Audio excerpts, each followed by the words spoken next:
हाय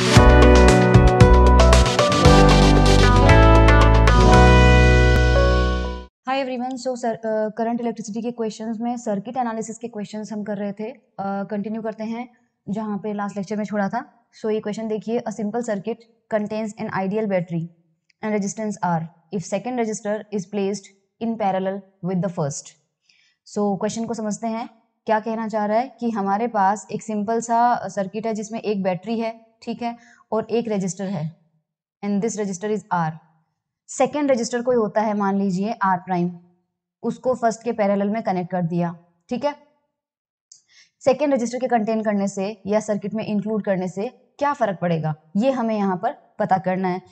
सो एक तो पोटेंशियल का पूछा जा रहा है, करंट का पूछा जा रहा है, एक पावर का। सो पावर का हम लोग अभी आगे डिस्कस करेंगे, पावर कैसे कैलकुलेट करते हैं और क्या फॉर्मूला होता है।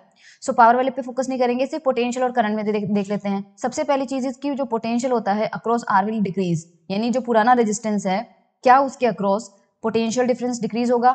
नो, क्योंकि हमें पता है कि पैरेलल कॉम्बिनेशन में पोटेंशियल क्या रहता है, सेम रहता है। सो पोटेंशियल तो चेंज नहीं होगा। अब करंट की बात कर लेते हैं। सो इनिशियली जब आर प्राइम नहीं था तब करंट की वैल्यू क्या थी? तो आई मान लीजिए शुरुआत में करंट थी, और वो कितनी थी? सर्किट की बता रही हूँ, ये करंट मैं जो आई निकालना चाह रही हूँ वो इस बैटरी से होकर निकल रही है। ओके, जो बैटरी डिलीवर कर रही है वो करंट की बात अपन कर रहे हैं। सो इनिशियली वो कितना था? E upon R. और अभी क्या हो चुका है, ये आई इनिशियल हो जाएगा और आई फाइनल जो है वो हमारे पास कितना हो जाएगा? फाइनल करंट कितनी हो जाएगी हमारे पास? फाइनल करंट में देखिए आर एंड आर प्राइम का पैरेलल कॉम्बिनेशन है। So E upon R parallel R prime, इसका आर और we can say E upon R equivalent. ये हमारे पास न्यू करंट हो रही है। नाउ दिस करंट इज ये बैटरी से निकल रही है। अभी हमने रेजिस्टेंसेस में से कितनी करंट जा रही है उसकी बात नहीं करी है। तो ये हमारे पास बैटरी से निकलने वाली करंट है। नाउ अगर हम ध्यान दें कि आई और आई एफ में से कौन सा ज्यादा होगा, सो मैंने आपको बता रखा था कि पैरेलल कॉम्बिनेशन से रेजिस्टेंस डिक्रीज होता है, सीरीज कॉम्बिनेशन से रेजिस्टेंस इंक्रीज होता है। तो बिकॉज यहाँ पे पैरेलल कॉम्बिनेशन है तो ये जो आर इक्विवेलेंट है ये दोनों से ही छोटा होगा। किससे? ये आर से भी छोटा होगा और ये आर प्राइम से भी छोटा होगा। मैंने आपको बताया था पैरेलल कॉम्बिनेशन में जो इक्विवेलेंट रेजिस्टेंस आता है वो इंडिविजुअल रेजिस्टेंसेस से भी छोटा होता है। सो बिकॉज हमारा रेजिस्टेंस जो है वो डिक्रीज हो चुका है, डेफिनेटली डिक्रीज हो चुका है। सो सर्किट से निकलने वाली जो बैटरी से निकलने वाली जो करंट है वो डेफिनेटली क्या हो जाएगी? इंक्रीज हो जाएगी। सो बिकॉज यहाँ का रेजिस्टेंस अब आर क्यू बन चुका है और ये डिक्रीज हो चुका है, सो करंट आपके पास क्या हो जाएगी? Increase. So I F will be greater than I I. So मतलब जो करंट है फ्रॉम बैटरी, ये बैटरी से निकलने वाली करंट इंक्रीज हुई है, बैटरी से निकलने वाली करंट इंक्रीज हुई है, राइट। तो यहाँ पे क्या है? सी ऑप्शन देखिए, current delivered by the battery will increase. तो सी ऑप्शन तो करेक्ट होगा, लेकिन एक बार बी देख लीजिए। बी ये बोल रहा है current through R will decrease, यानी क्या आर रेजिस्टेंस से फ्लो होने वाली करंट जो है वो इंक्रीज होगी या डिक्रीज होगी? सो आर रेजिस्टेंस से पहले भी कितनी करंट जा रही थी? ई अपॉन आर, बिकॉज तब तो अकेला आर ही था। और अब हमारे पास यहाँ पर आर रेजिस्टेंस से अभी भी यहाँ पर कितना होगा? बिकॉज वी नो ये जो आर रेजिस्टेंस है पैरेलल कॉम्बिनेशन बनने की वजह से इसके अक्रॉस पोटेंशियल डिफरेंस तो चेंज नहीं हुआ है। सो इसके अक्रॉस हमारे पास पोटेंशियल कितना है? ई। सो डेफिनेटली अभी भी इसमें आई की वैल्यू कितनी है? ई बाय आर ही है, क्योंकि इसके अक्रॉस पोटेंशियल की वैल्यू हमें यहाँ पर पता चल चुकी है। सो अभी इसके अंदर करंट कितनी हो जाएगी? ई बाय आर हो जाएगी। एडिशनल करंट जाएगी आर प्राइम में से और उसकी वजह से फाइनल करंट क्या हो जाएगी? बैटरी से निकलने वाली करंट क्या हो जाएगी? इंक्रीज हो जाएगी। सो इसका ऑप्शन सी करेक्ट है। देखिए next question, the equivalent resistance of the group of resistances is R if another resistance is connected in parallel to the group then new equivalent becomes R1, if it connected in series to the group new becomes R2। यहाँ पे हमारे पास क्या situation है कि अगर हमारे पास कोई circuit है उसका मान लीजिए इक्विवेलेंट रेजिस्टेंस R है, उसके बाद कोई दूसरा रेजिस्टेंस जो है वो पैरेलल में कनेक्ट किया गया है। सो देखो सिचुएशन कैसी है, सिचुएशन को यहाँ पर समझते हैं। कहा गया है कि आपके पास कोई सर्किट था, मान लीजिए मैं उसमें बैटरी बना देती हूँ और एक रेजिस्टेंस R बना देते हैं। अब कोई न्यू रेजिस्टेंस ले लेते हैं, जैसे अभी लिया है, सिंपली मान लीजिए या तो उसको उसके पैरेलल में कनेक्ट कर दो या फिर पुराने रेजिस्टेंस के साथ सीरीज में कर दो, ये आपका ओल्ड रेजिस्टेंस, ये आपका न्यू रेजिस्टेंस, राइट। इसमें हमने क्या बनाया है, पैरेलल कॉम्बिनेशन में, पैरेलल में कनेक्ट किया है, और इसमें हमने किस में किया है, सीरीज में कनेक्ट किया है। जब पैरेलल में कनेक्ट करते हैं तो अब जो हमें कहा गया है इक्विवेलेंट रेजिस्टेंस वो आपका आता है R1, और सीरीज में कनेक्ट करने से जो इक्विवेलेंट रेजिस्टेंस आता है वो आता है R2। ये हमें कहा गया है, मतलब जो R इक्विवेलेंट है वो बेसिकली R और R प्राइम का इक्विवेलेंट रेजिस्टेंस है पैरेलल कॉम्बिनेशन में। ये देखिए अब, है ना, कोई इक्विवेलेंट रेजिस्टेंस था सबसे पहले R, another resistance is connected in parallel to the group, उसके पैरेलल में कनेक्ट किया तो नया इक्विवेलेंट रेजिस्टेंस आपके पास R1 बना, और अगर उसे कोई सीरीज में कनेक्ट कर देंगे तो वो कितना बनेगा, R2 बनेगा। तो सिचुएशन क्या है, R1 और R2 जो है, R1 और एक R2, बस इन दोनों को देखना है कि ये R से छोटे हैं या बड़े हैं, तो हम खुद लिख लेते हैं। पैरेलल कॉम्बिनेशन में मैंने बताया था कि जो इक्विवेलेंट रेजिस्टेंस होता है वो अपने दोनों ही कंपोनेंट से छोटा होता है। दोनों से छोटा रहने का मतलब अब ये R से भी छोटा हो जाएगा और R प्राइम से भी छोटा हो जाएगा। सो डेफिनेटली ये R से तो छोटा होगा ही होगा। R इक्विवेलेंट को हमने किससे रिप्रेजेंट किया है, R1 से, तो यही लाइन कैसे लिख सकते हैं, R1 will be less than an R। Similarly यहाँ इक्विवेलेंट रेजिस्टेंस कितना है, R2, और सीरीज वाला अपने दोनों इंडिविजुअल रेजिस्टेंस से बड़ा होगा तो डेफिनेटली R से बड़ा होगा। तो R2 R से बड़ा होगा और R1 छोटा होगा। सो R1 तो छोटा होगा, ये करेक्ट है, और R2 बड़ा होगा, ये भी करेक्ट है। तो ये मल्टीपल करेक्ट हो गया, इसमें B भी करेक्ट है और C भी करेक्ट है, तो ध्यान से देख लीजिएगा। An energy source will supply a constant current into the load if its resistance is, यहाँ पे क्या कहा जा रहा है कि एनर्जी सोर्स है वो लोड को कांस्टेंट करंट कब सप्लाई करेगा। तो वैसे तो बहुत सारी कंडीशंस होती है, बट हमें इन चार में से ही देखना है। Equal to the resistance of load, very large as compare to the load, zero, non zero but less than the resistance of the load. So यहाँ पर ये वैसे अपन पहले डिस्कस कर चुके हैं इस चीज को, टर्मिनल पोटेंशियल वाला कंसेप्ट देखा था, राइट। सो अगर मान लीजिए यहाँ पे हमारे पास बैटरी है, उसका ईएमएफ है ई, और ये इंटरनल रेजिस्टेंस है, और ये जो एक्सटर्नल रेजिस्टेंस होता है कैपिटल आर, इसी को हम बोलते हैं लोड। तो लोड को जो करंट जा रही है वो आपके पास कांस्टेंट होनी चाहिए, और यहाँ से हमारे पास कितना है, E is upon R plus R आएगा।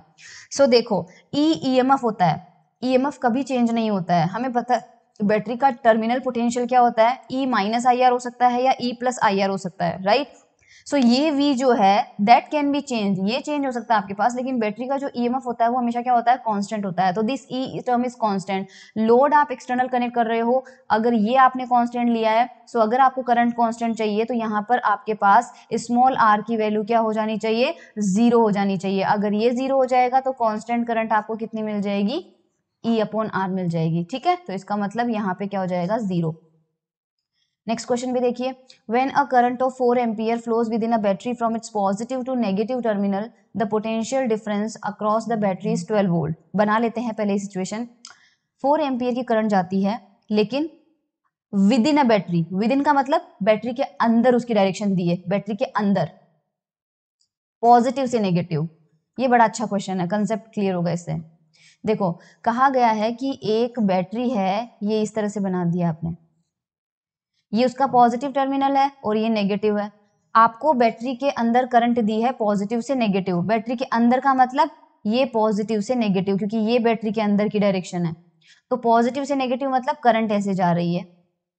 इस सिचुएशन में इस आई की वैल्यू है 4 एम्पियर, और इस वक्त आपसे ये कहा जा रहा है कि इस बैटरी का जो पोटेंशियल डिफरेंस है, पोटेंशियल डिफरेंस का मतलब होता है terminal potential difference, potential difference across the battery is 12 volt. Okay, 12 volt आपको दिया है, और the internal resistance and the EMF of the battery, यानी बैटरी का कुछ इंटरनल रेजिस्टेंस है तो हमें बनाना पड़ेगा। तो यहाँ पे मैं इंटरनल रेजिस्टेंस बना देती हूँ, इसका जो कि है आर।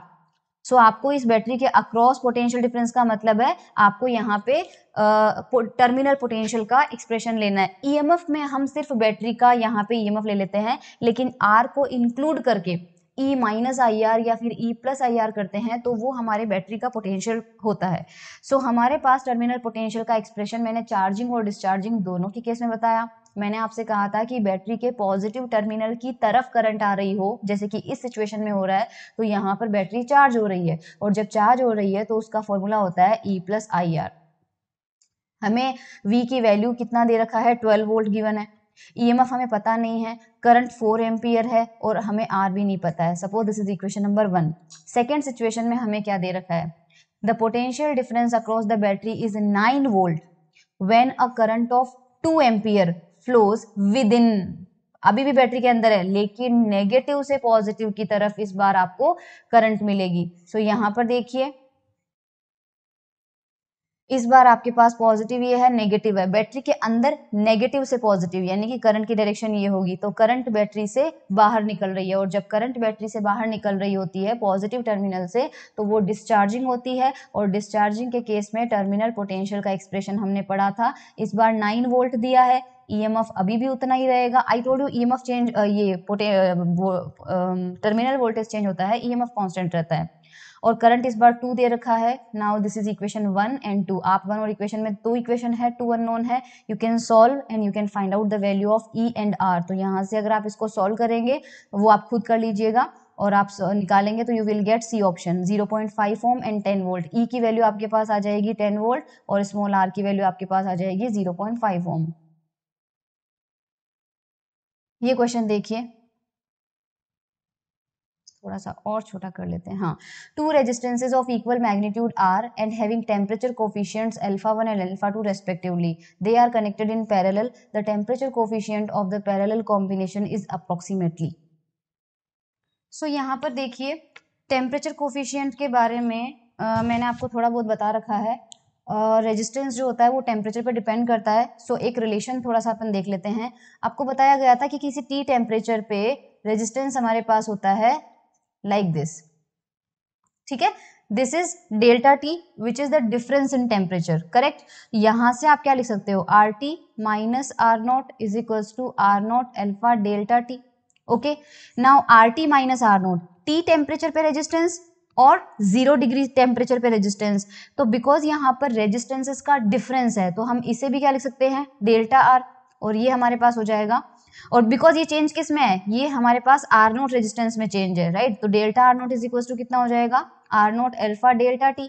यहां से आप देखिए अल्फा की वैल्यू कितनी आ जाएगी, अल्फा की वैल्यू आ जाएगी 1 upon R naught delta R naught upon delta T.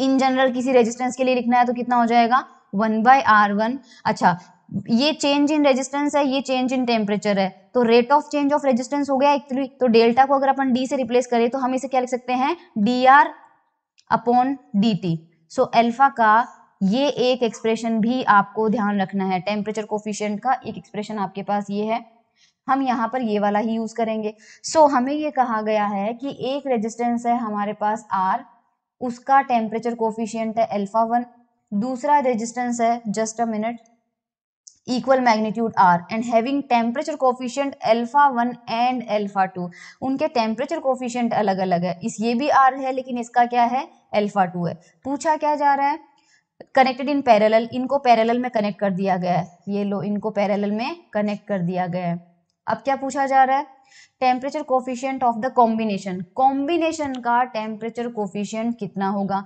सो सबसे पहले कॉम्बिनेशन का रेजिस्टेंस कितना होगा। सो देखो 1 upon R equivalent is equals to 1 upon R1 plus 1 upon R2। तो यहां से हमें पता है कि R1 is equals to R2 is equals to R, ये गिवन है, तो यहां से हमारे पास R इक्विवेलेंट की वैल्यू कितनी आ जाती है, R/2, रख के आपको पता चल जाएगा। अब हमें पता है यहाँ पे R इक्विवेलेंट की वैल्यू आपके पास आ चुकी है, इस एक्सप्रेशन को वापस क्या करना है, डिफरेंशिएट कीजिए, इसका डिफरेंशिएशन कीजिए with respect to temperature.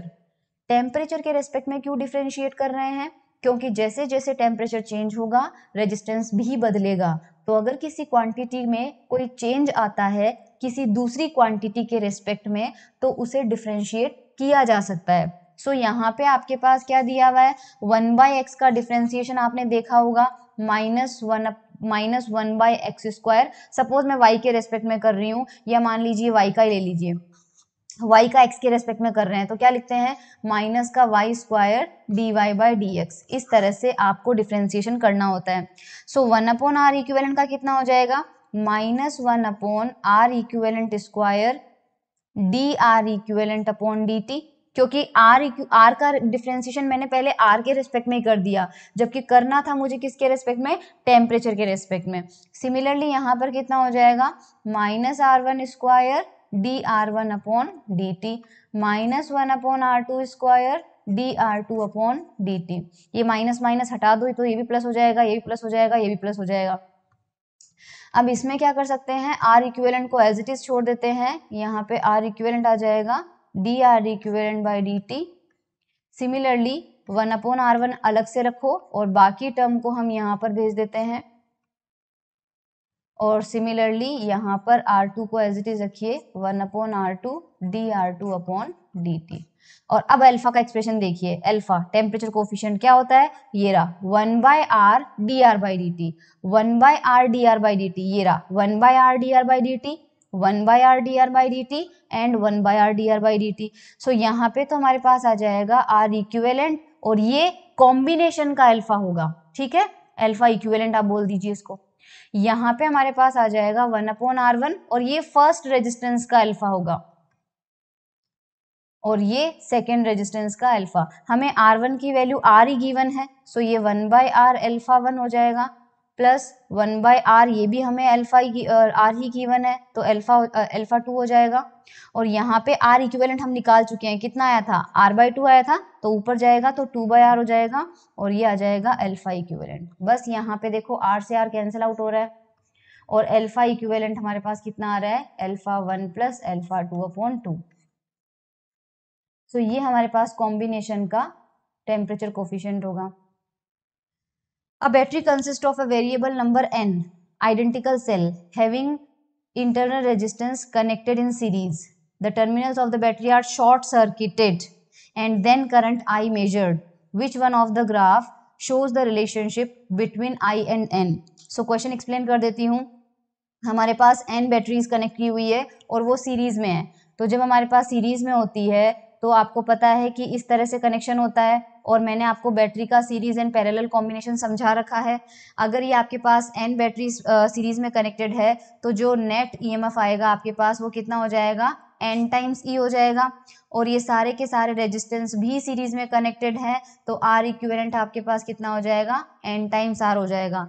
Because हमें कहा गया है कि जो बैटरी के टर्मिनल्स हैं उनको शॉर्ट सर्किट किया है, इसका मतलब ये है कि इन टर्मिनल्स को आपस में डायरेक्टली मिलाया गया है, यहाँ पर कोई एक्सटर्नल लोड कनेक्टेड नहीं है। तो यहाँ से जो करंट फ्लो होगी उस करंट की वैल्यू कितनी होगी, E equivalent upon R equivalent, और वो आपके पास है N E upon N R. तो यहाँ से आपको मिल रहा है ई अपॉन आर। तो आई आप देख सकते हैं एन पे डिपेंड ही नहीं कर रही। जब किसी क्वांटिटी की किसी पे डिपेंडेंसी नहीं होती है तो उसका ग्राफ कैसा आता है, बिल्कुल कांस्टेंट आता है, स्ट्रेट लाइन आता है। सो जो ग्राफ होगा वो कौन सा होगा, डी ऑप्शन में होगा।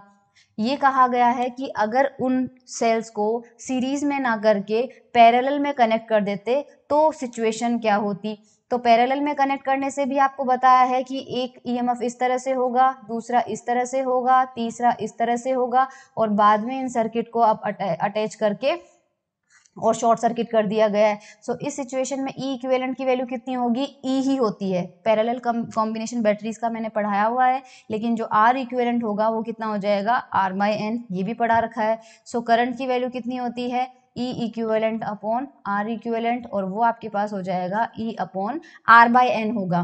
तो r नीचे रह जाएगा, n ऊपर चला जाएगा। So as you can see कि i जो है वो n के डायरेक्टली प्रोपोर्शनल आ रही है, और जब डायरेक्टली प्रोपोर्शनल आती है तो ग्राफ कैसा बनता है, स्ट्रेट लाइन बनता है। सो इस सिचुएशन में आपको क्या मिलेगा, option a straight line.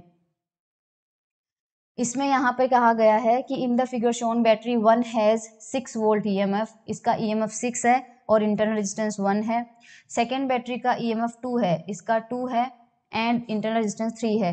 What is the potential difference across terminal of battery 2। तो सबसे पहले आपको सर्किट में करंट निकालनी पड़ेगी। अब देखो आपको potential difference across the terminals of battery 2, battery 2 के अक्रॉस आपको पोटेंशियल पूछा है, तो आपको पहले ये पता होना चाहिए कि बैटरी 2 जो है उसमें चार्जिंग हो रही है या डिस्चार्जिंग हो रही है। बिकॉज मैंने आपको बताया था कि चार्जिंग के केस में पोटेंशियल होता है E plus I R, discharging में होता है ई माइनस आई आर। तो आपको ये देखना पड़ेगा कि उसके पॉजिटिव टर्मिनल के अंदर करंट आ रही है या बाहर जा रही है। इसके लिए आपको यहाँ पर करंट पहले निकालना पड़ेगा। तो ये डायग्राम बनाते हैं सबसे पहले। डायरेक्शन भी करंट की कैसे पता चलेगी? सो देखो हमें सर्किट इस तरह से दिया है,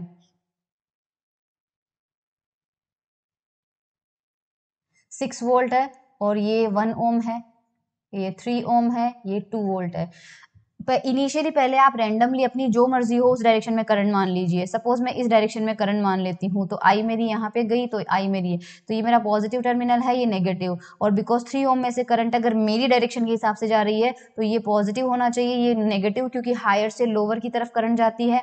यहाँ ये पॉजिटिव है, ये नेगेटिव है, फिर ये पॉजिटिव हो जाएगा और ये नेगेटिव, क्योंकि करंट हमेशा हायर पोटेंशियल से लोअर की तरफ जाती है। अब आप किसी भी पॉइंट से स्टार्ट कर दीजिए, सपोज इस डायरेक्शन से चलते हैं हम इधर, तो माइनस का 3i हो जाएगा, क्योंकि पॉजिटिव से नेगेटिव गए। फिर ये पॉजिटिव से नेगेटिव गए तो माइनस का 2, फिर ये पॉजिटिव से नेगेटिव गए तो माइनस का 1 इंटू आई, और फिर ये नेगेटिव से पॉजिटिव में गए तो प्लस का 6 इक्वल टू 0। तो यहाँ से हमारे पास कितना आ रहा है, 4 इज इक्वल्स टू 4i। तो i की वैल्यू कितनी आ रही है, 1 एम्पियर आ रही है। नाउ रिमेंबर वन थिंग कि बिकॉज करंट की वैल्यू आपको 1 एम्पियर मिल रही है with positive sign. Positive sign मिलने का मतलब ये है कि जो डायरेक्शन हमने इमेजिन की थी वो बिल्कुल सही है।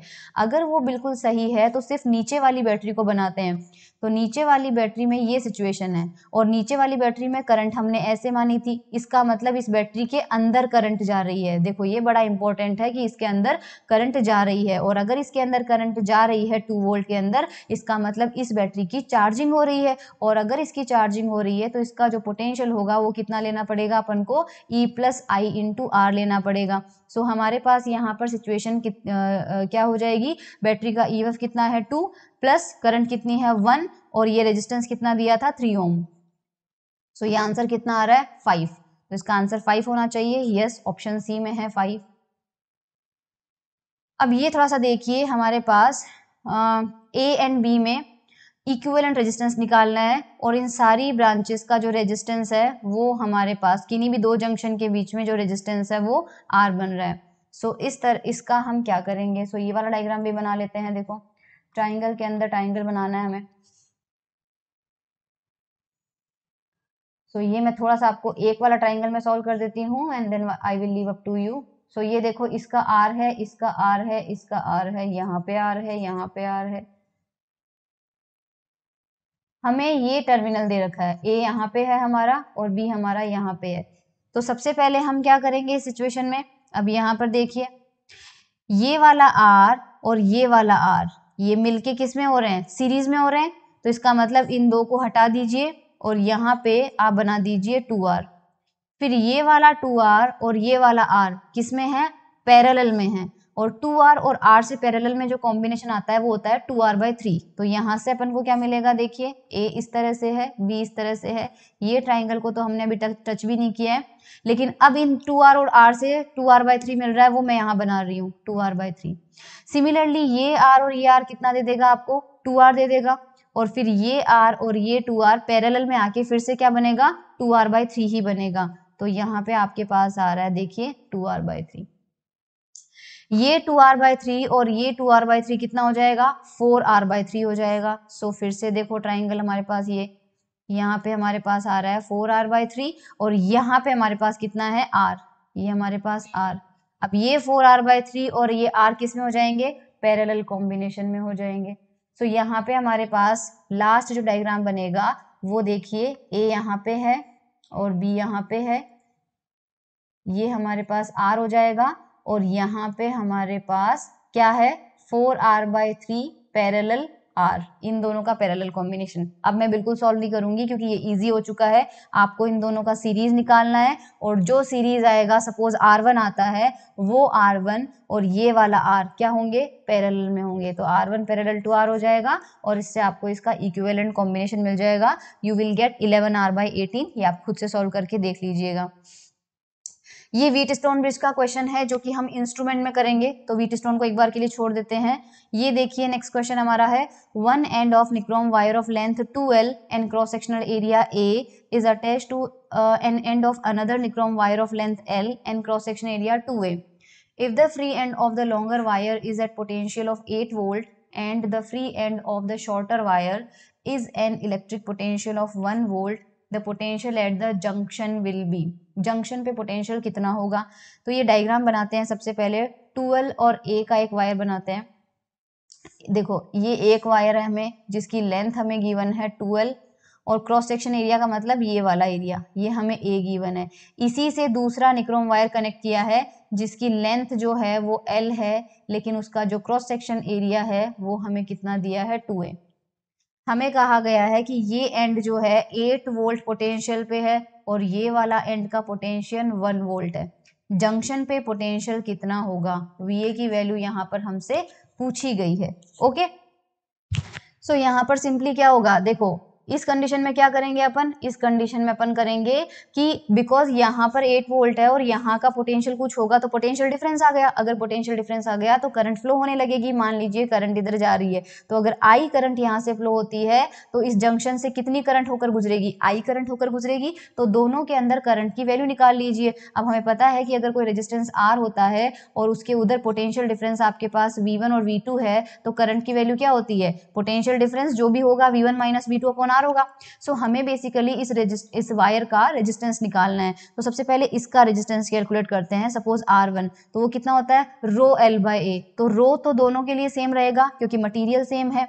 लेंथ इसकी है 12, क्रॉस सेक्शन एरिया है A। सिमिलरली इसका रेजिस्टेंस कितना हो जाएगा, रो लेंथ L है और एरिया 2a है। R1 R2 आते ही अब हमें करंट की वैल्यू क्या करनी है, जंक्शन पे इक्वल करनी है। Okay, we have to do I1 is equals to I2। तो I1 की वैल्यू क्या होगी, इधर 8 वोल्ट है और इधर VA है तो 8 माइनस VA अपॉन R1, और इधर फिर कितनी हो जाएगी, VA माइनस 1 करना पड़ेगा। ध्यान रखना क्योंकि आपने इक्वलिटी के उधर ले गए ना, अगर आप लेफ्ट हैंड साइड में रखते तो हम प्लस करते तो ऑलरेडी एक माइनस साइन बाहर आ जाता। ये देखिए आपके पास R1 R2 की वैल्यू है वो यहाँ पे रखनी है। जैसे ही आप रखेंगे सब कुछ कैंसिल आउट हो जाएगा और VA की वैल्यू आपको मिल जाएगी। सो VA सॉल्व कर लेना, शायद 2.4 समथिंग आएगा। आप देख लीजिएगा इसको सॉल्व करके। I haven't solved it.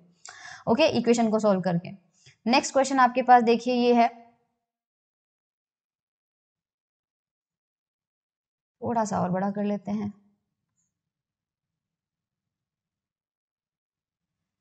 हमें ये कहा गया है कि ये जो वोल्ट मीटर है V, इसकी रीडिंग आती है V1 अगर ओनली S1 स्विच क्लोज्ड है। अगर S2 भी क्लोज, ओनली S2 क्लोज्ड है तो V2 आएगी, और दोनों साथ में क्लोज हैं तो V3 आएगी। हमें इनका वैल्यूज बतानी है। सो यहाँ पर सबसे पहले E है और R है और फिर 3R 6R पैरेलल कॉम्बिनेशन में है। तो मैं एक बार डायग्राम बना लेती हूँ। आपको एक बैटरी दिया है E, और यहाँ पे हमारे पास है एक 3 है, एक 6 है और एक यहाँ पे रेजिस्टेंस है कैपिटल R। ये 3R हो जाएगा, ये R हो जाएगा, और 1 मिनट में इसको बंद कर देती हूँ।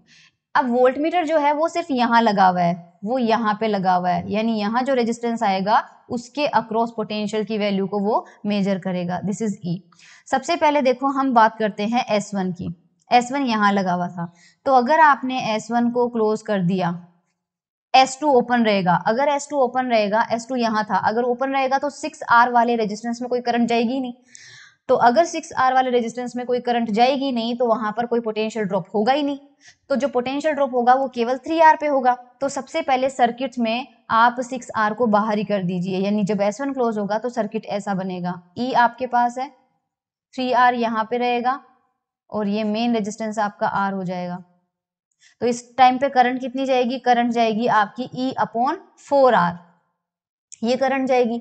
और जो पोटेंशियल की रीडिंग आएगी V1 वो इस 3R के अक्रॉस लेना है। सो 3R के अक्रॉस पोटेंशियल ड्रॉप कितना होगा, I इंटू R होता है।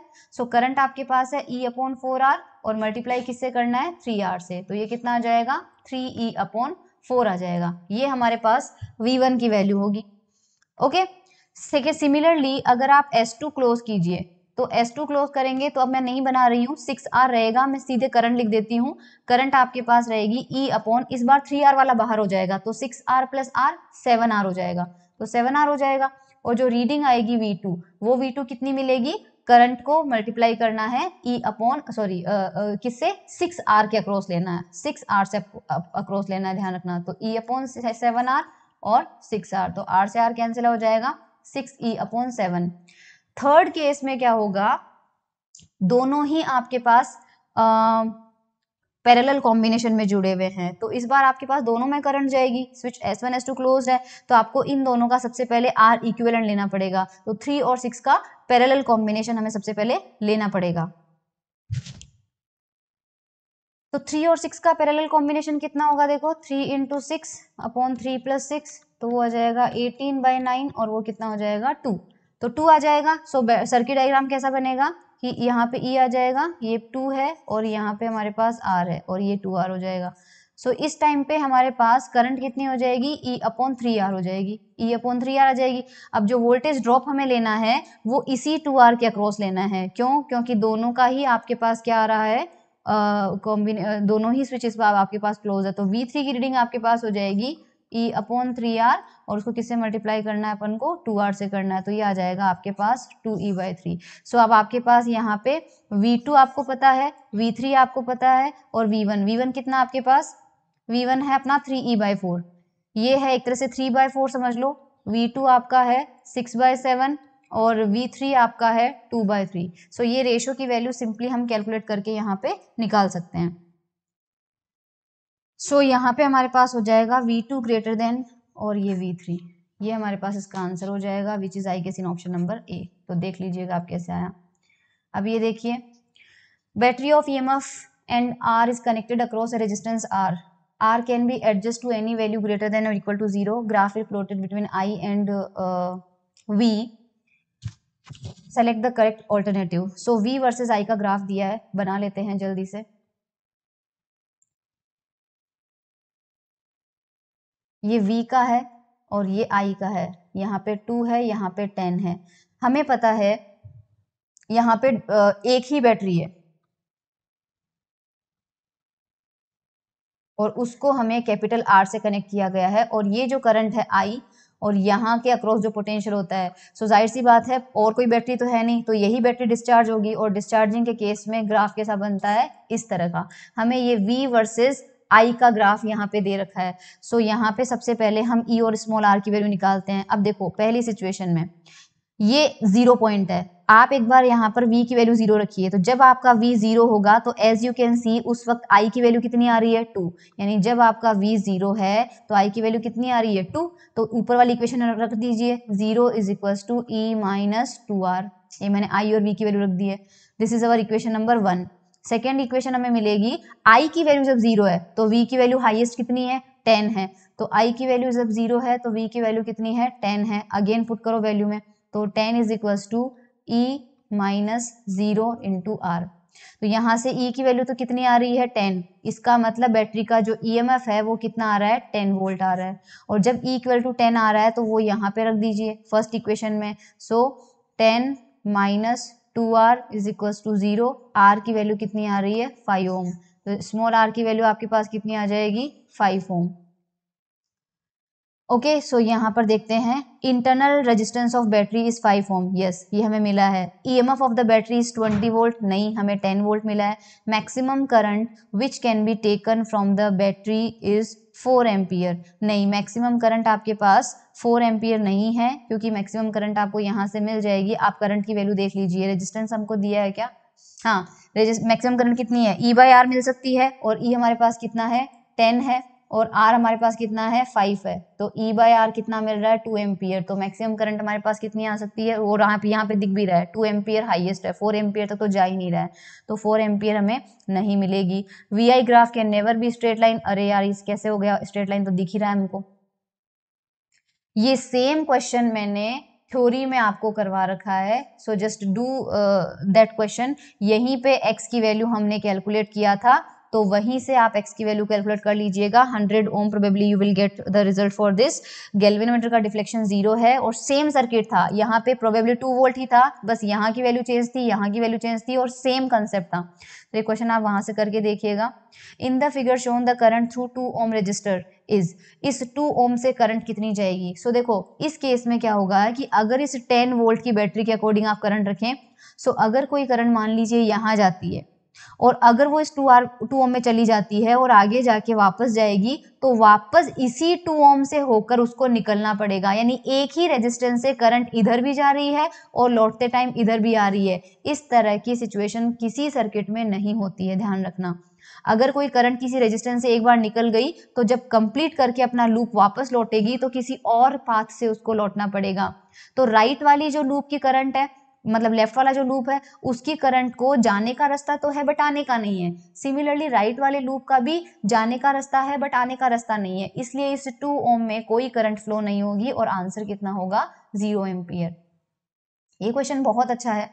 इसमें आपके पास ये कहा गया है कि एक सिलेंड्रिकल ये शेप का कोई कंडक्टर है और उसकी लेंथ 1 मीटर है और रेडियस 1 मीटर है और उसको 10 वोल्ट की बैटरी के अक्रॉस कनेक्ट किया गया है। इसकी जो रेजिस्टिविटी है वो x का फंक्शन है और x आपके पास इस एंड से मेजर किया गया है और रो आपके पास है bx। हमें इलेक्ट्रिक फील्ड निकालना है एट पॉइंट P। तो ये सिचुएशन में आप देखिए, ये हमें कंडक्टर दिया है, लेंथ इसकी है 1 मीटर और रेडियस इसकी हमें शायद कितना गिवन है, रेडियस भी 1 मीटर है। वाओ, तो रेडियस भी इसकी हमारे पास है 1 metre, sorry r is equals to 1 metre. तो सबसे पहले देखो, अगर इस कंडक्टिंग वायर को बैटरी से कनेक्ट किया गया है E से, E is equals to 10 volt से, तो सबसे पहले इसमें कितनी करंट जा रही है, राइट बैटरी में, इसमें कितनी, इस वायर में कितनी करंट फ्लो हो रही है। सो करंट निकालने के लिए हमें क्या करना पड़ेगा, E अपॉन R करना पड़ेगा, राइट। E तो हमें गिवन है 10 वोल्ट। अब रेजिस्टेंस हमें निकालना पड़ेगा, तो रेजिस्टेंस कितना होता है, रो L अपॉन A होता है। रो की वैल्यू हमारे पास कितनी है, प्रॉब्लम ये है कि रो हर जगह अलग है। जब हर जगह अलग होता है तो हम छोटा सा सेक्शन लेते हैं, उसका रो हम निकालते हैं और पूरी लेंथ के लिए इंटीग्रेट कर देते हैं, क्योंकि हमें पूरे वायर का रेजिस्टेंस चाहिए, क्योंकि करंट पूरे वायर में से होकर गुजर रही है। तो रो की वैल्यू आपके पास, सपोज हम यहाँ पर इसी तरह का एक छोटा सा सेक्शन ले लेते हैं, ये देखो इस तरह का एक छोटा सा सेक्शन ले लेते हैं जो कि आपके पास लेफ्ट एंड से x डिस्टेंस पे है और इसकी जो थिकनेस है वो मान लीजिए कितनी है, dx है। इसकी जो लंबाई है वो कितनी है, dx है। तो हमारे पास इसका जो रेजिस्टेंस है मान लीजिए वो dr है। तो सिंपली आप क्या करेंगे, r की जगह रेजिस्टेंस हो जाएगा dr, रेजिस्टिविटी हमारे पास x पॉइंट पे कितनी हो जाएगी, bx हो जाएगी। लेंथ हमारे एलिमेंट की कितनी है, dx, क्योंकि हम x डायरेक्शन में लेंथ ले रहे हैं। और एरिया हमारे पास कितना हो जाएगा, हमने जो एलिमेंट लिया उसका एरिया उतना ही है जितना राइट हैंड वाले एंड का है, जितना लेफ्ट हैंड वाले का है। तो पाई आर स्क्वायर होता है, तो पाई इंटू 1 का स्क्वायर हो जाएगा। अब इंटीग्रेट कर देते हैं, x की लिमिट आपके पास जाएगी 0 से लेके 1 मीटर तक, क्योंकि x की वैल्यू कितनी है, 1 मीटर इसकी लेंथ है। तो r इज इक्वल टू हो जाएगा हमारे पास b अपॉन पाई, तो कॉन्स्टेंट आ जाएगा, और x dx का इंटीग्रेशन हो जाएगा x स्क्वायर बाय 2, 0 to 1। तो r इज इक्वल्स टू आ रहा है 1/2, तो ये आ जाएगा b अपॉन 2 पाई। तो देखो हमें r मिल चुका है, हमें इसका रेजिस्टेंस मिल चुका है, सो दैट हमारे पास करंट आ जाएगा। अब हमें क्या पूछा जा रहा है, हमें कहा जा रहा है इलेक्ट्रिक फील्ड यहाँ पर कितना होगा। सो ये सिचुएशन में आप देखिए, राइट, तो यहाँ पे हमारे पास देखो J is equals to sigma E, मैंने ये रिलेशन आपको डिराइव करवाया था और मैंने कहा था सिग्मा कंडक्टिविटी होती है जो कि रेजिस्टिविटी का उल्टा होता है। सो यहाँ से अगर E की वैल्यू निकालेंगे तो कितना आ जाएगा, J अपॉन सिग्मा, या फिर हम लिख सकते हैं rho multiply by J। Rho J आपके पास क्या होता है, current density which is current per unit area, तो करंट अपॉन एरिया है ना। और रो आपके पास हो जाएगा एज इट इज रखिए, करंट आपके पास, इसको करंट आपके पास कितना होता है, V बाय R होता है, V बाय R, राइट। अब रो की वैल्यू आपको, इलेक्ट्रिक फील्ड कहाँ निकालनी है, आपको निकालनी है x डिस्टेंस पे, तो x डिस्टेंस पे रो की वैल्यू कितनी है, bx है। पोटेंशियल यानी कि ईएमएफ कितना दिया है 10, एरिया क्रॉस सेक्शन कितना है पाई इंटू रेडियस स्क्वायर, और रेजिस्टेंस की वैल्यू हमने अभी अभी कैलकुलेट कर ली, b अपॉन 2 पाई है, b अपॉन 2 पाई, करेक्ट। तो ये b से b कैंसिल आउट हो जाएगा। x की वैल्यू क्वेश्चन में हमको 10 सेंटीमीटर गिवन है, तो मीटर में कन्वर्ट करेंगे तो कितना हो जाएगा 0.1, तो 0.1 into 10 into 2 pi upon pi, तो पाई से पाई कैंसिल आउट हो जाएगा, 10 से 0.1 और ये आंसर आ जाएगा t। तो electric field at the location हमारे पास कितना हो जाएगा, 2 हो जाएगा। So answer will be option B.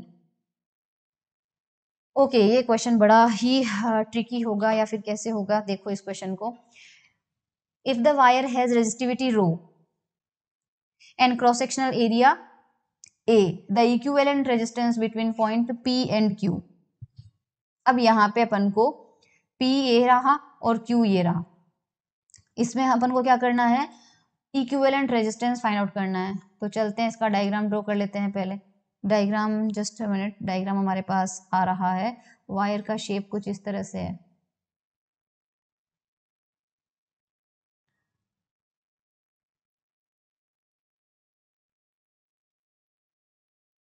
ये इस तरह से वायर बन रहा है। हमें ये लेंथ L/2 गिवन है, तो वो भी L/2 हो जाएगी। और ये क्वेश्चन हमें गिवन है ये लेंथ L/√2। ये हमारा एंड है P और ये हमारा एंड है Q। सो यहाँ से हमें कैलकुलेट इसको करना पड़ेगा। सपोज हम कुछ पॉइंट्स असाइन कर देते हैं, this is point A, B, C and D and E and F, बस। अब यहाँ पर आप देखिए, जब आपके पास ऐसी सिचुएशन हो कि आपको समझ में नहीं आए उस और अब कॉमन पोटेंशियल वाला कंसेप्ट आपने देखा होगा, सेम पोटेंशियल वाले जो पॉइंट्स होते हैं उन्हें हम एक जगह रख सकते हैं। तो इसका मतलब ये है कि देखो, अगर यहाँ से कोई करंट आई जा रही है और अगर आपको Q और P में निकालना है तो वही करंट Q से निकलनी चाहिए। अब बिकॉज आपके पास सभी ब्रांचेस के रेजिस्टेंसेस जो हैं वो बिल्कुल सेम है, तो जब यहाँ से आई जाएगी तो इस वाली ब्रांच में और इस वाली ब्रांच में वो इक्वली डिवाइड होगी, करेक्ट। इसमें वो जाएगी I/2 और इसमें जाएगी I/2। अगर यहाँ से कोई करंट आई जाती है और मान लीजिए सेम करंट डिवाइड होती है, आपके पास यहाँ पर क्या हो रही है, सेम करंट डिवाइड हो रही है और उसके बाद वो आगे जा रही है अलग किसी पॉइंट पे, तो ये वाले दोनों पॉइंट जो होंगे, आई यहाँ पे सेम जा रही है और सेम करंट तभी डिवाइड होती है जब दोनों में रेजिस्टेंस सेम है। तो यहाँ पे आई करंट, मान लीजिए जितना पोर्शन अगर I/2 इसमें जाएगा तो कितना जाएगा, I/2 इसमें जाएगा, रेजिस्टेंस सेम होगा तभी करंट का इक्वल डिस्ट्रीब्यूशन होता है। So as you can see voltage drop यहाँ पे और यहाँ पे सेम है। सो इनिशियल पॉइंट दोनों का सेम था, वोल्टेज ड्रॉप सेम है, तो फाइनल पॉइंट भी दोनों का क्या होगा, सेम होगा। यानी इस पॉइंट का पोटेंशियल VB और VC ये क्या हो गया आपके पास, सेम। तो यहाँ पर ये करंट जाके A पॉइंट पे और ये पहुंचेगी F पॉइंट पे। अब ये दोनों आपके पास क्या है, सेम है। इसका मतलब VA और VF सेम पोटेंशियल पे है। हमें पता है कि करंट जो है हमेशा हायर पोटेंशियल से लोअर पोटेंशियल की तरफ जाती है। अब बिकॉज A और F दोनों सेम पोटेंशियल में हो गए, यानी कि इस ब्रांच में कोई करंट नहीं जाएगी। So we can remove this और A और F को हम सेम पॉइंट पे मान सकते हैं। सिमिलरली अगर I करंट इधर से निकल रही है तो डेफिनेटली I/2 यहाँ से आई होगी और I/2 यहाँ से आई होगी। तो इसका मतलब C पॉइंट का पोटेंशियल और D पॉइंट का पोटेंशियल सेम था, तो हमारे पास इस ब्रांच में भी कोई करंट नहीं जाएगी, यानी कि VC इज इक्वल्स टू हमें क्या मिलेगा, VD मिलेगा। तो हम क्या करते हैं, इस पिक्चर को वापस से ड्रॉ करते हैं। सो हमारा देखो P पॉइंट यहाँ है और वो इस तरह से गया। अब ये जो रेजिस्टेंस है हमारे पास, यहाँ का पॉइंट P है, वे बेसिकली ये है। तो ये जो PA और PF है, PA और PF ये दोनों रेजिस्टेंस एक दूसरे के क्या हो गए, पैरेलल में हो गए, क्योंकि आपके पास A और F कॉमन पॉइंट पे है। मतलब इनको हम ये बना सकते हैं कि ये रेजिस्टेंस तो आ जाएगा PA और ये रेजिस्टेंस आपके आ जाएगा PF। P और F सेम पॉइंट पे हो गए ना, तो मैंने ये वाला और ये वाला पैरेलल बना दिए और AF है। अभी A C से कनेक्टेड है, F D से कनेक्टेड है, राइट। इसका मतलब A आपके पास C से कनेक्टेड, ये रहा C, A C से कनेक्टेड है, F आपके पास D से कनेक्टेड है, ये C और D भी आगे जाके सेम हो गए, ठीक है। ये हमें यहाँ तक तो मिल चुका है और उसके बाद जो C और D है वो आगे जाके किस पॉइंट पे कनेक्टेड है, ये Q पॉइंट पे कनेक्टेड है। इसके अलावा जो बचे हुए रेजिस्टेंस है जैसे कि ABC ये जो है ना, ये AC के पैरेलल है। AC के पैरेलल आपको इतना बड़ा रेजिस्टेंस और बनाना है। कौन सा रेजिस्टेंस हो गया वो, ABC, यानी कि AB प्लस BC। अब AB और BC as you can say, देखो AB रेजिस्टेंस और BC रेजिस्टेंस सीरीज में है। सो AB और BC का आपको सीरीज बनाना पड़ेगा और ये किसके पैरेलल में कनेक्ट होएगा, ये AC के पैरेलल में कनेक्ट होएगा। तो यहाँ पे A और C दिख रहा है, इसके पैरेलल में एक और रेजिस्टेंस डाल दो जो कि किस किस से बनेगा, AB plus BC, series combination आएगा, डायरेक्ट सीरीज कॉम्बिनेशन आएगा आपके पास। ओके, अब हमें क्या करना है, सबसे पहले हमें इनकी वैल्यूज निकालनी पड़ेगी। अब एक एक करके पहले हम वैल्यूज निकालेंगे, है ना, नहीं तो कंफ्यूजन हो जाएगा। हमें कौन सा रेजिस्टेंस लेना है, सबसे पहले आप देखिए PA, ये रहा PA ले लेते हैं। हमें PA निकालने के लिए हम क्वेश्चन पे चलते हैं। हमें कहा जाता है कि वायर की रेजिस्टिविटी है rho, right, if the wire has resistivity rho and cross sectional area A, तो सबका क्रॉस सेक्शनल एरिया ए है, तो हमें सीधा सीधा सा पता है कि जो आर होता है वो कितना होता है, रो एल अपॉन ए होता है। तो सबकी वैल्यू आपके पास क्या है, एरिया सबका सेम है, रो सबका सेम है, तो सिंपली आप क्या करेंगे, रो बाय ए को एल से मल्टीप्लाई करेंगे, रो बाय ए को अपन क्या करेंगे, मल्टीप्लाई करेंगे। तो सबसे पहले आपके पास ए पॉइंट हमने यहाँ माना था, तो देखो पी पॉइंट यहाँ है, तो पी से ए की लेंथ कितनी है, एल बाई 2, तो अगर आप आर पी ए निकालें तो आर पी ए कितना हो जाएगा, सबसे पहले आर पी ए हो जाएगा रो बाय ए और आपके पास आ जाएगा एल बाई 2, राइट। अब डायग्राम में देखिए, ये जो आर पी ए है वही पी एफ की वैल्यू भी होगी, क्योंकि पी और पी एफ तो इक्वल है, तो यही आपके पास पी एफ की वैल्यू भी हो जाएगी, करेक्ट। अब हमारे पास कितना है, एबीसी का निकाल लेते हैं, आर ए बी सी, तो वो हो जाएगा R A B plus B C. अब ए बी देख लो एक बार, ए बी की लेंथ कितनी है, एल बाई 2 है, ए बी की लेंथ कितनी है, एल बाई 2 है, तो ये हो जाएगा रो बाय ए और L by 2 plus rho by A और एल बाई 2, ये मैंने ए बी सी का कर लिया क्योंकि ए बी और बी सी की लेंथ मेरे पास सेम है, तो ये हमारे पास कितना हो जाता है, रो एल बाई ए हो जाता है, ये हमारे पास कितना हो जाएगा, rho L by A, R A B C हो जाएगा। अब हमारे पास ये आ चुका है, ये हमें पता चल गया। अच्छा ए सी और ए सी कितना हो जाएगा, आर ए सी किसके इक्वल होगा, डायग्राम में देखिए। अच्छा आर ए सी तो हमने अभी निकाला ही नहीं है, ओके आर ए सी हमने अभी नहीं निकाला है, छोड़ दीजिए। ये सी क्यू और डी क्यू ये सेम है, R C Q is equals to R D Q, ये बिल्कुल उतना ही होगा जितना पी ए और पी एफ आया, और वो कितना आया हमारे पास, रो बाय ए एल बाई 2, ये हमारे पास इतना इतना आएगा। सो आई होप ये चीजें यहाँ तक हमें अभी तक होपफुली कोई प्रॉब्लम नहीं है।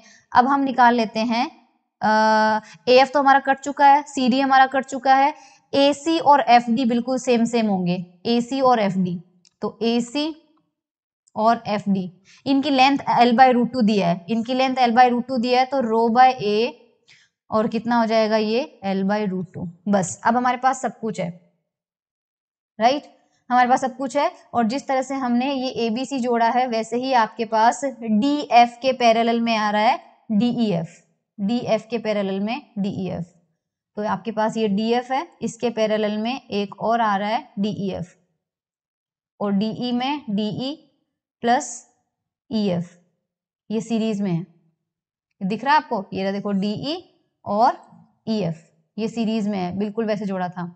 सो आई होप अब आपको कोई टेंशन वाली बात नहीं है, सारे मिल चुके हैं आपको।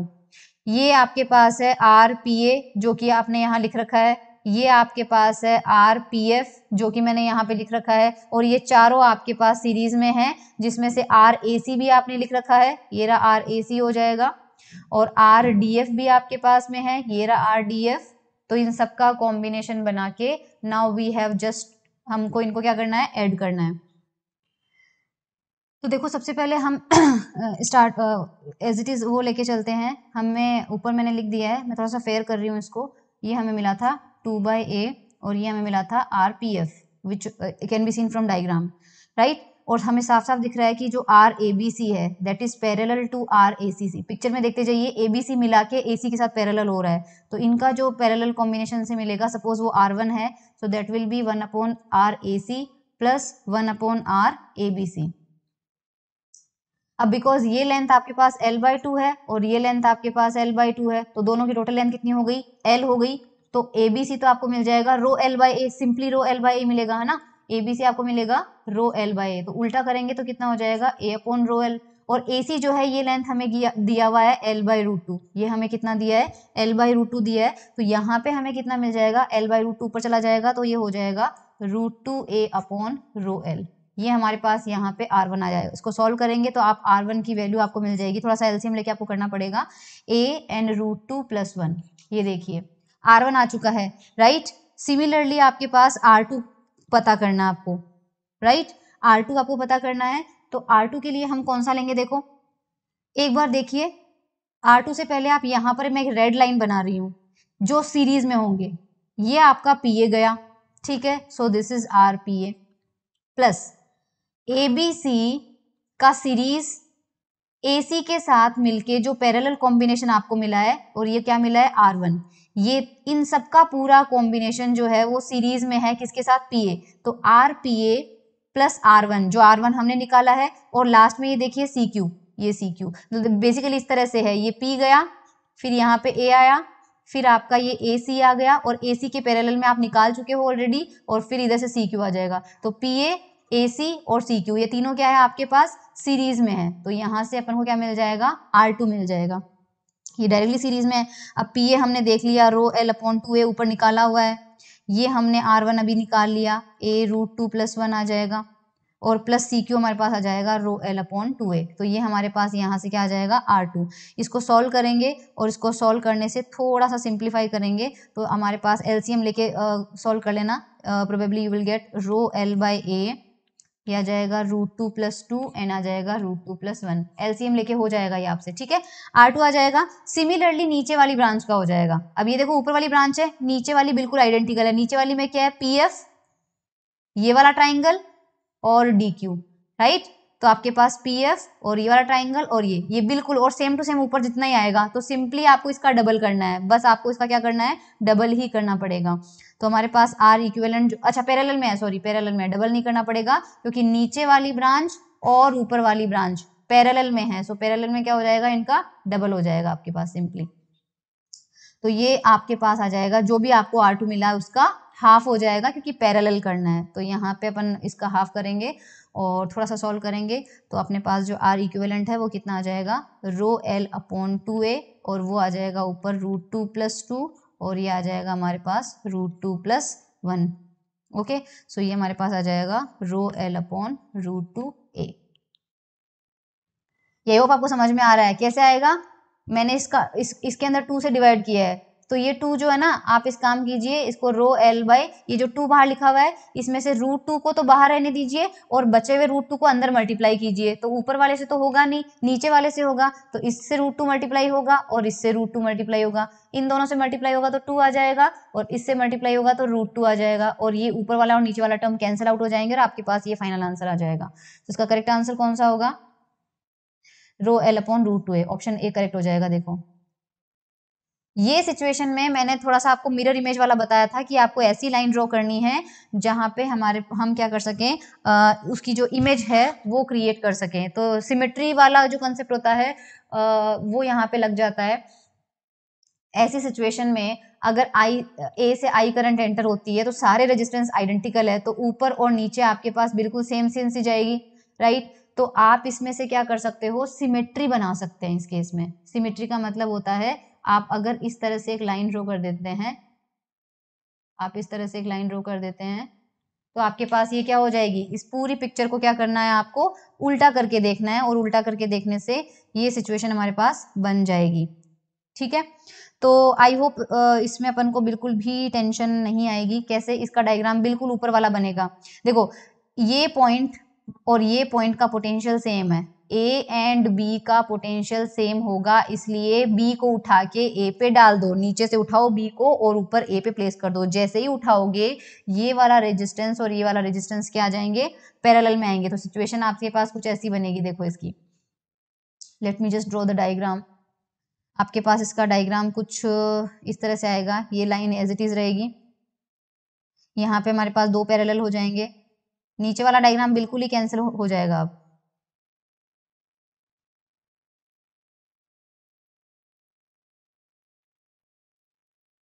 ये देखिए, ये मैंने सिर्फ ऊपर वाली पिक्चर बनाई है, अगर आप इस डायग्राम में ध्यान से देखें सिर्फ ऊपर वाली पिक्चर बनाई है, नीचे वाले सब के सब ऊपर वाले के ऊपर सुपर इम्पोज हो रहे हैं, सुपर इम्पोज होंगे तो पैरेलल में आ जाएंगे। तो ये भी आपके पास R/2, ये भी आपके पास R/2, ये भी आपके पास R/2, ये भी R/2, ये भी R/2 और ये भी R/2, ये अपना B पॉइंट हो जाएगा, ये अपना A पॉइंट हो जाएगा। और आई होप इसमें अब आपको टेंशन लेने की कोई ज़रूरत ही नहीं है, क्योंकि ये इजीली जो है हमारे पास क्या हो सकता है, किया जा सकता है यहाँ पे, राइट। इसको आई होप आप सॉल्व कर सकते हैं। ये नीचे वाला सिंगल आर था तो ये था, तो इसको कैसे करोगे, इसको कैसे करोगे, ये R/2, ये वाला R और ये वाला R/2, एज यू कैन से तीनों सीरीज में है, तीनों सीरीज में है, तो यहाँ से अपन को ये मिलेगा ये तो r/2 आ जाएगा आपका, ये r/2 आ जाएगा, ये r/2 प्लस r/2 कितना हो जाएगा, r और r कितना हो जाएगा 2r, तो इसके पैरेलल में कितना आ जाएगा आपके पास 2r आ जाएगा, तो इन तीनों से मिलकर बन गया, और यहाँ से आपके पास क्या बन रहा है r/2 और ये अपने पास b पॉइंट, ये r/2 और ये r/2 पैरेलल में हो जाएंगे, फिर इनका जो पैरेलल कॉम्बिनेशन आ जाएगा वो इस r/2 और r के साथ सीरीज में हो जाएगा, तो अपनी बात सिंपली r/2 और यहाँ से हमारे पास आ जाएगा 2r पैरेलल टू r/2 और ये आ जाएगा r/2, ये आ जाएगा a पॉइंट, ये आ जाएगा b पॉइंट, सॉल्व करेंगे you will gate 7r/5, easy ये किया जा सकता है 7r/5 option A. An electric bell has a resistance of 5 ohm, ये अच्छा क्वेश्चन है, electric bell has a resistance of 5 ohm, okay 5 ohm का रेजिस्टेंस है इलेक्ट्रिक बेल का, and requires a current of 0.25 ampere to work, electric bell को ring करवाने के लिए इतनी करंट चाहिए, assuming that the resistance of bell wire is 1 ohm per 15 metre, इसका मतलब बेल का जो वायर है उस एक तो खुद का रेजिस्टेंस दे रखा है आपको 5 तो है ही, उसके बाद आप उसका जो वायर है उस वायर का रेजिस्टेंस भी हर 15 मीटर का 1 ओम है, और जो बेल पुश है वो 90 मीटर डिस्टेंस है बेल पे, मतलब सिचुएशन कुछ इस तरह से हो रही होगी कि आपके पास मान लीजिए बेल है, राइट, इस बेल का रेजिस्टेंस तो है 5 ओम, और उसके बाद यहाँ से वायर जा रहा है, यहाँ से मान लीजिए वो रिंग स्टार्ट होती है और ये 90 मीटर का है, और इसका भी आपको रेजिस्टेंस कैलकुलेट करना है, तो 15 मीटर लेंथ का 1 ओम है, तो 90 मीटर लेंथ का कितना हो जाएगा 1/15 इंटू 90 और 6 ओम हो जाएगा, सो आपके पास 5 ओम तो बेल का खुद का हो गया, प्लस 6 ओम आपके पास वायर का हो गया, और क्या कहा जा रहा है, how many cell of each EMF of 1.4 volt and internal resistance 2 ohmega will be required to work the circuit। अब ये कह रहा है कि आपने इस सर्किट से एक बैटरी कनेक्ट की है और उसमें से आपके पास बहुत सारी बैटरीज लगी हुई है, कितनी लगी हुई है वो आपको बताना है, तो मैं मान लेती हूँ n बैटरीज चाहिए हमको जिससे ये रिंग हो जाए, अगर n बैटरी चाहिए होगी और सारे सीरीज में लगे हैं तो उनका रेजिस्टेंस भी ऐड होगा, और एक का रेजिस्टेंस हमें दे रखा है 2 ओम, राइट, तो अगर n बैटरीज ले लिया तो n को किससे मल्टीप्लाई करना पड़ेगा 2 ओम, यानी ये जो सर्किट हमारे पास बना है, अब हम ये कह सकते हैं कि उस सर्किट में हमारे पास ये बेल है, ठीक है, और एक बैटरी लगा दो सिर्फ, उस बैटरी का ईएमएफ बिकॉज सीरीज में है तो उसका ईएमएफ कितना हो जाएगा NE हो जाएगा, और टोटल रेजिस्टेंस R इक्विवेलेंट हमारे पास कितना है 5 + 6 कितना हो गया 11 + 2n, ये तो हमारे पास रेजिस्टेंस हो गया सर्किट का, और बैटरी का जो ईएमएफ होगा वो कितना हो जाएगा, एक बैटरी हमें 1.4 वोल्ट की दे रखी है, तो E इक्विवेलेंट हमारे पास कितना हो जाएगा, सीरीज में होता है n टाइम्स E, तो n टाइम्स 1.4 हमारे पास ये हो जाएगा, करेक्ट, तो हमारे पास करंट पता चल जाएगी, और बिकॉज हमें करंट एक्चुअल में दी हुई है, राइट, तो करंट हमारे पास होती है 0.25 एम्पियर दिया है, और वो वैल्यू हमारे पास हो जाएगी NE/R इक्विवेलेंट, तो 0.25 is equals to n into 1.4 11 + 2n, तो बस इसको सॉल्व करना है और इसको सॉल्व करके n की वैल्यू निकालनी है, जो कि आपके पास एग्जैक्टली नहीं आएगी पर अराउंड 3 आएगी, तो इसका आंसर कितना हो जाएगा 3 हो जाएगा। ये प्योर किरचॉफ लॉ का क्वेश्चन है, सो इसका मैं आप पर छोड़ रही हूँ, इसका आंसर आपके पास आएगा current from A to B, है ना, A to B आपके पास पूछा है, यू विल गेट प्लस का 500 मिलियम, इस वाले लूप में KVL लगाओ और इस वाले लूप में KVL लगाओ, और दोनों में जो है 2 अननोन होंगे, इसमें करंट I1 मान लो, इसमें करंट I2 मान लो, लास्ट में आपके पास देख लेना यहाँ पे I1, और अगर यही डायरेक्शन ले रहे हो तो इसमें से 10 ओम में से जो करंट है वो I1 - I2 होगी, तो उस हिसाब से उसकी डायरेक्शन आपको निकालनी है। ये लास्ट क्वेश्चन है इसलिए मैंने आपको होमवर्क के लिए दे दिया, ठीक है। नेक्स्ट लेक्चर में हम करेंगे joule heating, power, energy, heat generated से related formula. Thank you so much everyone.